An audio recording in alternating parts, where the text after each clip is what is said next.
তো নমস্কার বন্ধুরা, আমি দীপ। আজ আবারও একটি নতুন ভিডিও নিয়ে তোমাদের সামনে হাজির হয়েছি।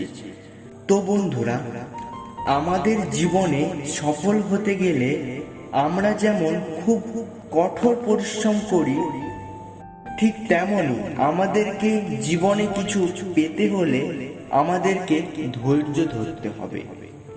তুমি যদি বলো যে না, আমি ধৈর্য ধরতে পারবো না, তাহলে তুমি যেই কাজটি করতে চাইছো সেই কাজটিতে তুমি এত তাড়াতাড়ি সফল হতে পারবে না। দেখো বন্ধুরা, একটি মন্দিরের সামনে দুজন ভিখারি ভিক্ষা করতে বসত। তাদের মধ্যে যে একটু চালাক ছিল তার নাম হলো সুরেশ, আর যে একটু বোকা ছিল তার নাম হলো নীলেশ। রোজ তারা ওই মন্দিরের সামনে বসে ভিক্ষা করত। তাদের মধ্যে যে একটু চালাক ছিল সে সবসময় অনেক বেশি বেশি ভিক্ষা পেত, আর যে একটু বোকা ছিল সে তার তুলনায় অনেক কম ভিক্ষা পেত। কিন্তু সে ভগবানে বিশ্বাসী ছিল।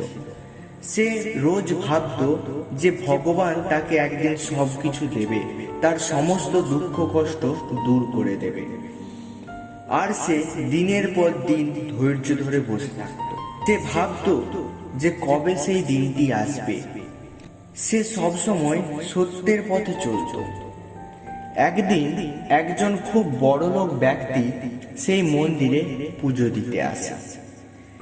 সেই ব্যক্তিটিকে দেখে সুরেশ নামক চালাক ভিখারিটি ব্যক্তিটিকে বলেন যে ভগবান তো আপনাকে অনেক কিছুই দিয়েছে, দয়া করে আমাকেও কিছু ভিক্ষা দিয়ে যান।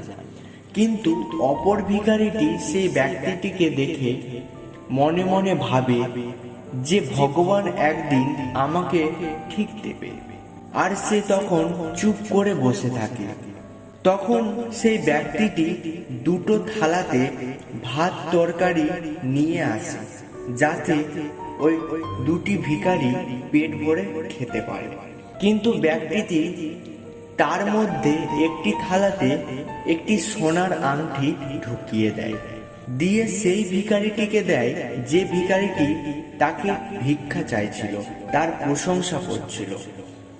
কিন্তু সেই চালাক ভিখারিটি এতই লোভী ছিল যে অপর ভিখারিটির খাবার একটু বেশি আছে বলে তার খাবারটা সে নিয়ে আর নিজের থালা থেকে কিছুটা খাবার তুলে নিয়ে সেই অর্ধেক ভাত থাকা থালাটি অপর ভিখারিটিকে দিয়ে দেয়, আর নিজে সেই বেশি ভাত তরকারি পেট ভরে খেতে শুরু করে।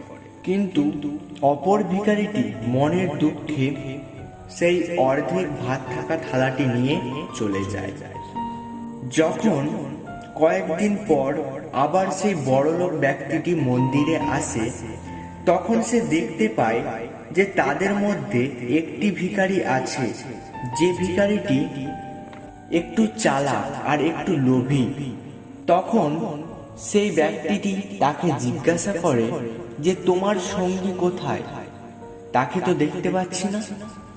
তখন সেই ভিখারিটি বলল যে সে খুব বোকা, সে ভগবানকে বিশ্বাস করত আর বলতো যে ভগবান কিনা তাকে একদিন সব দেবে, তার সব দুঃখ কষ্ট দূর করে দেবে।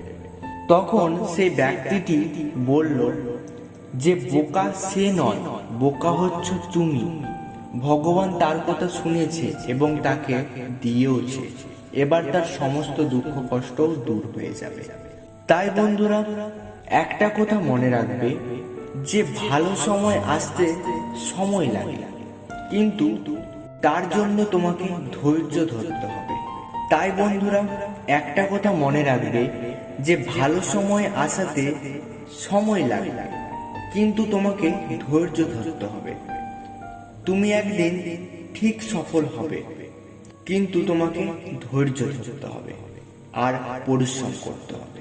তো বন্ধুরা, ভিডিওটা এতটুকুই। ভালো লাগলে লাইক করতে ভুলো না, শেয়ার এবং সাবস্ক্রাইব করতে ভুলো না। দেখা হচ্ছে পরের ভিডিওতে। ভালো থেকো, সুস্থ থেকো, নিরাপদ থেকো।